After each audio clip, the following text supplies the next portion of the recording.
Alors bonjour, je suis Lise, pas Lisa, Verlatte. Je suis effectivement maître de conférences en sciences de l'information et de la communication et directrice d'un département d'information de documentation. Je travaille essentiellement sur les technologies de l'intelligence et sur l'adaptation des informations aux besoins et attentes des utilisateurs.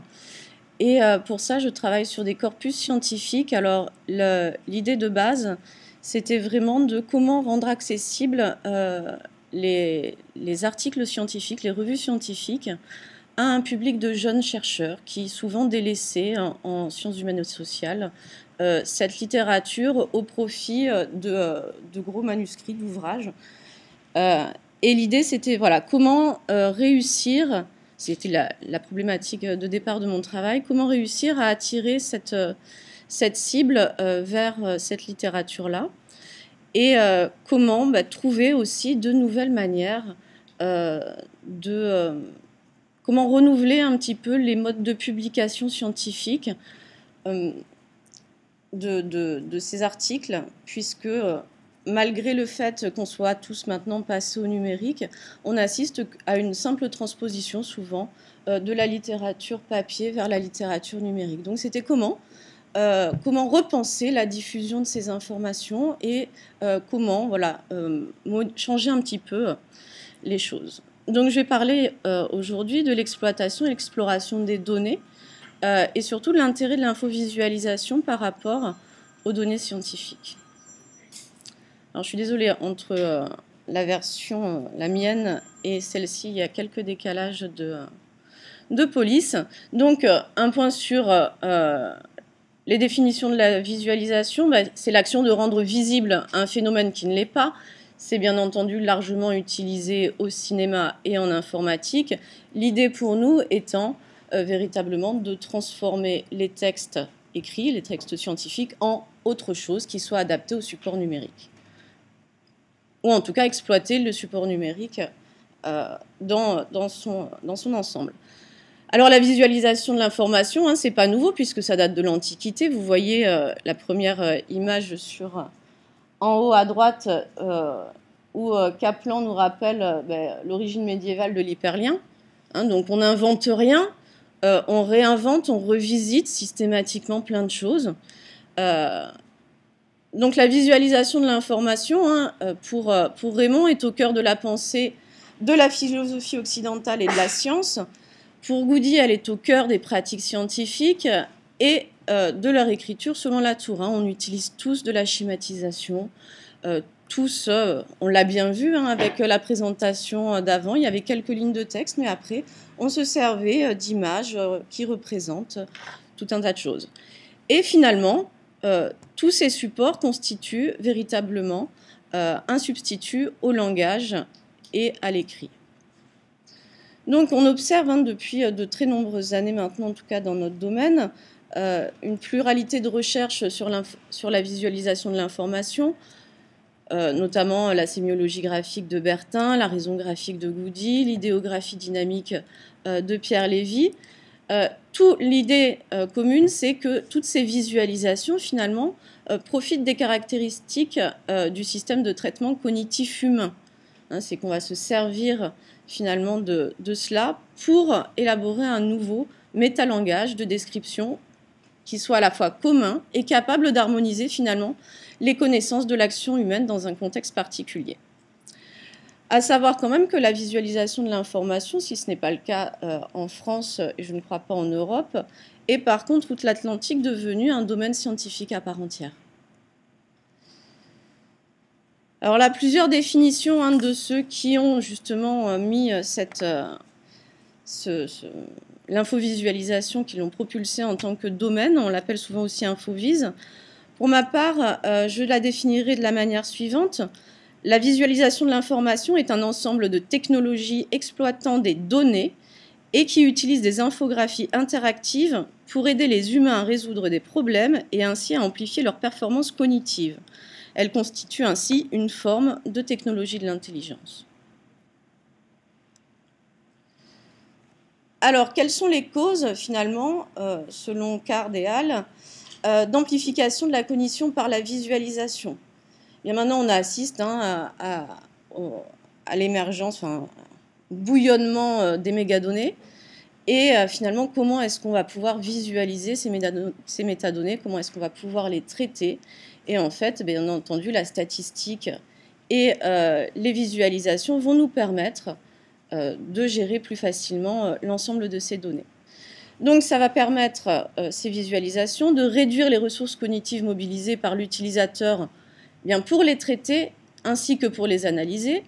Ça facilite également, ça simplifie les recherches d'informations. Ça augmente également la possibilité de détecter des structures, c'est-à-dire des patterns qu'on va pouvoir ensuite utiliser notamment pour les learning machines. Ça va permettre d'inférer aussi de nouvelles idées grâce à la perception. Ça permet également la surveillance de nouveaux événements. Et c'est également un moyen de manipuler les données. Moi, je rajouterais aussi à ça que c'est un outil concret d'aide à la décision et de...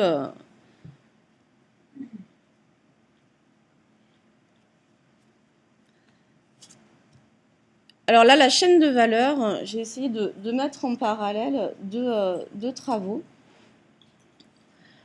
La chaîne de valeur de la connaissance adaptée de Powell, où on part, c'est ce qu'on utilise en knowledge management, où à partir d'une compréhension partagée, on acquiert un certain nombre de données. Ces données doivent être traitées pour être de l'information, comme le disait Pascal Neveu tout à l'heure. Une donnée seule, ça ne sert à rien. Ce n'est que mise en relation, c'est mise groupée, qu'elles permettent d'avoir une utilité, c'est-à-dire d'avoir une information. Et c'est l'analyse de ces informations qui vont me permettre d'aboutir sur des connaissances. Ces connaissances vont pouvoir ensuite être communiquées pour être diffusées, ce qui permettra une meilleure compréhension, qui va permettre également de prendre des décisions à partir de ces connaissances en fonction du contexte d'utilisation que l'on veut avoir.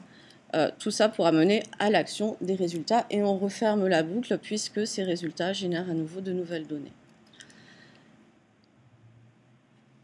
On a pu appliquer finalement un petit peu cette infovisualisation à la jurisprudence française,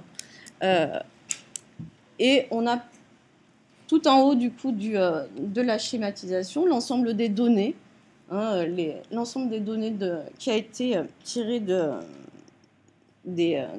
la Cour de cassation, si je me rappelle bien, c'est pas trop mon domaine. C'est Odilio González, donc, qui est un de mes collègues qui travaille sur les ressources juridiques. Et donc, on a récupéré l'ensemble des données de la Cour de cassation. Nous avons du coup traité ces données, on les a mis en relation les unes avec les autres via l'analyse des réseaux sociaux. Puis nous avons fait un traitement sémantique, c'est-à-dire que là on passe véritablement, une fois qu'on les a mis en lien, on va les contextualiser, c'est-à-dire qu'on va leur apporter du sens en fonction des contextes, et notamment ici c'est essentiellement les contextes géographiques qui ont été pris en compte, c'est-à-dire quelle cour de cassation a pris telle ou telle décision, et on voit en fait que certaines villes de France sont particulièrement prolifiques pour la jurisprudence, alors que d'autres ne le sont pas. Donc, petit à petit, on arrive de la donnée à de l'information une fois que c'est mis en relation, à de la connaissance une fois que ces informations sont contextualisées et finalement mis en forme pour un objectif particulier. Alors, je pilote depuis quelque temps le projet Numérève en association avec la MSH Sud. Alors, ce projet est un projet interdisciplinaire puisqu'il réunit des chercheurs de différents domaines. Il y en a d'ailleurs quelques-uns ici. Donc c'est un projet interdisciplinaire de ressources scientifiques. L'idée, c'était de pouvoir justement avoir une vision interdisciplinaire des corpus. Je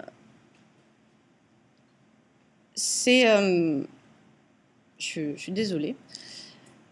Donc ce portail interdisciplinaire, c'est un incubateur de revues scientifiques, c'est-à-dire que l'on va permettre à des acteurs des sciences humaines et sociales, on va les accompagner en fait dans le montage de revues scientifiques ou éventuellement dans la transition numérique. On va les accompagner là-dessus et pour ça on développe un CMS qui va leur permettre de gérer en fait tout le processus d'évaluation, de publication et de diffusion des numéros. Ça, c'est la première strate en fait du projet Numérève.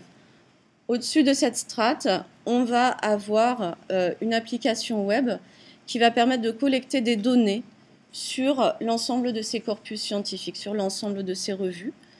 Et le portail, finalement, interdisciplinaire, va servir certes de catalogue, mais va également exploiter l'ensemble, finalement, des données recueillies au sein de ces revues pour proposer une vision interdisciplinaire de la recherche scientifique en SHS.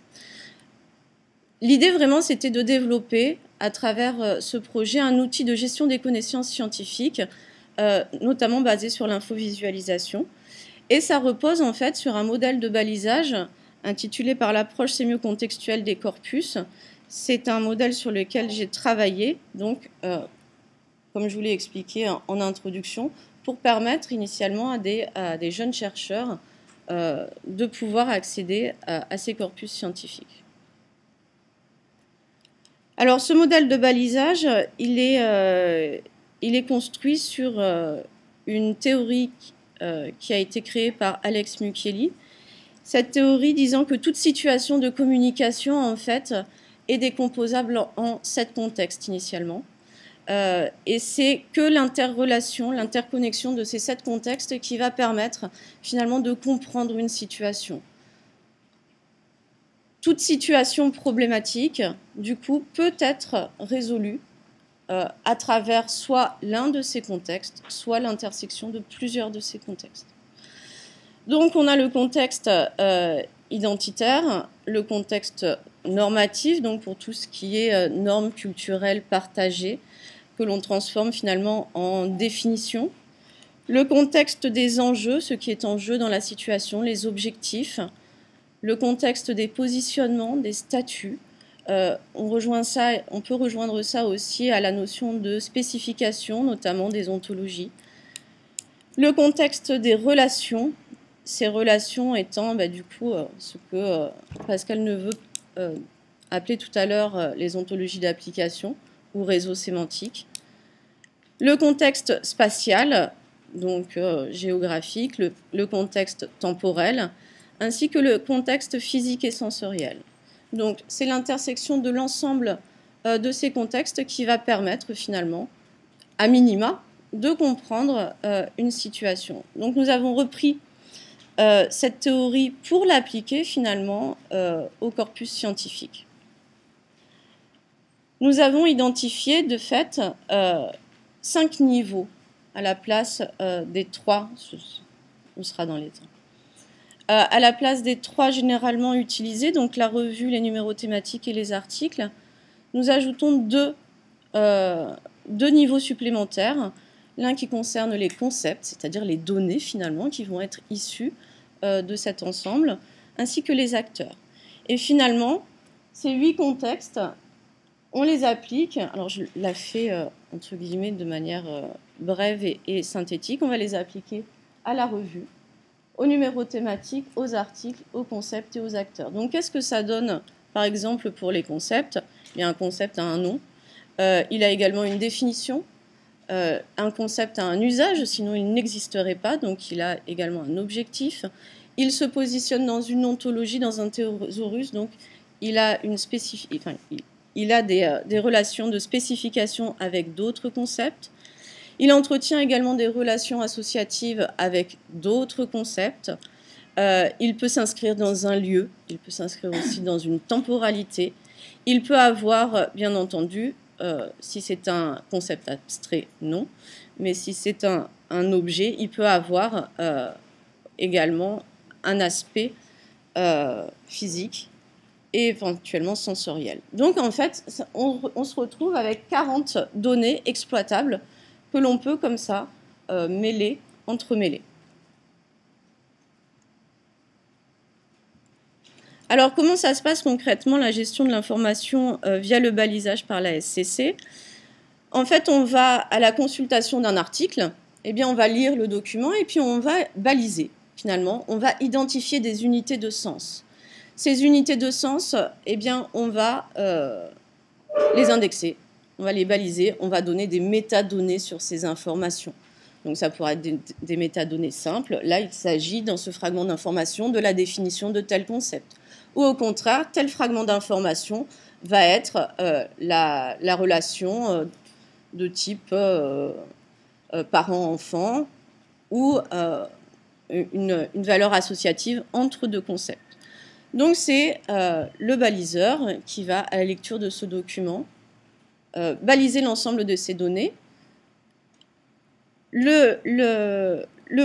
L'application web va ensuite collecter l'ensemble de ces données, agencer, organiser l'ensemble de ces données, puis, au sein du portail, va permettre à la fois la recomposition de documents, notamment les fiches concepts, et également de l'infovisualisation. Alors bien entendu, tout ça, eh bien, à la fois on utilise les principes de l'intelligence collective, puisqu'on va utiliser l'ensemble des données écrites par les auteurs, mais on va également utiliser les interprétations finalement des lecteurs. Donc on est dans un ensemble très collectif de la chose. Ici, on se retrouve du coup sur une fiche concept. Je vous rappelle que l'idée, c'était de permettre aussi à des jeunes chercheurs de pouvoir mettre en lien différentes définitions et de voir finalement d'apporter une vision critique sur les concepts. Qui écrit quoi sur les concepts? Quel auteur est-ce que je vais finalement choisir de suivre ou non? Est-ce qu'ils sont d'accord? Est-ce qu'ils ne sont pas d'accord? Et du coup, on arrive à avoir, on facilite finalement la recherche d'informations à travers ces fragments d'informations. Donc là, c'est vraiment les documents recomposés, donc on reste dans une certaine linéarité de la chose. Et puis avec ça, on peut... Alors là, on était sur la fiche concept du concept information, on ne le voit pas. Pardon. Oula. Mais on peut également voir l'ensemble des interconnexions. Alors vous avez ici au milieu un peu plus haut, je suis trop petite, le concept information. Et à partir finalement de ce concept, de ce nœud-là, eh bien, on va pouvoir élargir l'ensemble du réseau. Donc on voit qu'il y a des relations de spécification, mais il y a également des relations d'association avec d'autres concepts. Donc cette visualisation de l'information va permettre non seulement de la voir, de naviguer également au sein du corpus, et ça permet aussi de faire des cartes de cheminement intellectuel sur ces concepts. Donc ça, c'est bien entendu une des vues possibles. Il y en a 40. Donc on peut bien entendu croiser et filtrer finalement les informations que l'on souhaite avoir. Là, moi, j'ai souhaité avoir que le réseau qui se trouve autour de l'information. Mais bien entendu, c'est beaucoup plus large. Et l'idée aussi de ce portail interdisciplinaire, c'est de faire parler les concepts entre eux. C'est de voir les ponts qu'il peut y avoir entre les disciplines et de détecter également les patterns. C'est-à-dire, est-ce qu'on va pouvoir retrouver finalement des modèles identiques, quelles que soient les disciplines. Et du coup, créer, co-construire des ontologies en SHS. Donc là, on croise deux informations, simplement, toujours le concept d'information avec les auteurs. Donc là, on peut voir quels sont les auteurs. Alors, j'ai oublié de préciser, là, je travaille uniquement sur une revue, qui est la revue COSI, dont je suis co-rédactrice. Et donc, cette revue, sur le concept d'information, on voit qu'il y a qu'une poignée finalement de chercheurs, alors que c'est une revue en sciences de l'information et de la communication, mais il n'y a qu'une poignée de chercheurs qui ont véritablement traité ce sujet-là. Et on peut voir aussi que, outre les co-auteurs, que certains associent du coup ces informations à d'autres concepts. Donc c'est une autre forme de visualisation, il y en a plein. Là, on est sur une visualisation d'un auteur et de ses articles. Alors ça, c'est moi qui les ai faits. L'idée, c'est que ce soit beaucoup plus... c'est Frédéric Cassier, notre développeur informatique, qui est en train de travailler sur les infovisualisations et finalement sur les filtres qui pourront être apposés in fine sur ces ensembles. Donc là, on a simplement un auteur qui s'appelle Anne Lémence et qui a écrit 4 articles dans cette revue. Et on voit qu'elle a coécrit avec Karel Soumaniac, qui elle-même en a écrit un à titre personnel. On peut faire comme ça un ensemble de croisements et en fait, en fonction de ce que l'on cherche comme type d'information, on va pouvoir filtrer les données que l'on souhaite traiter ou non.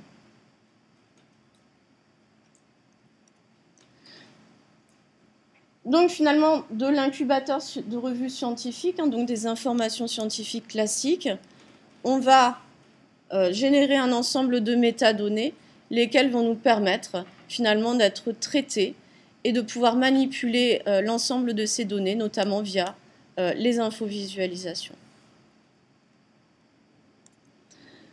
Pour conclure, je reprendrai les propos de Raymond. La visualisation des données en tant que processus et en tant que pratique devient alors décisive, mais la véracité informative résultante dépendra de la manière dont l'accès au couplage données, technologie intellectuelle, problème sera conçu et fabriqué. Merci de votre attention.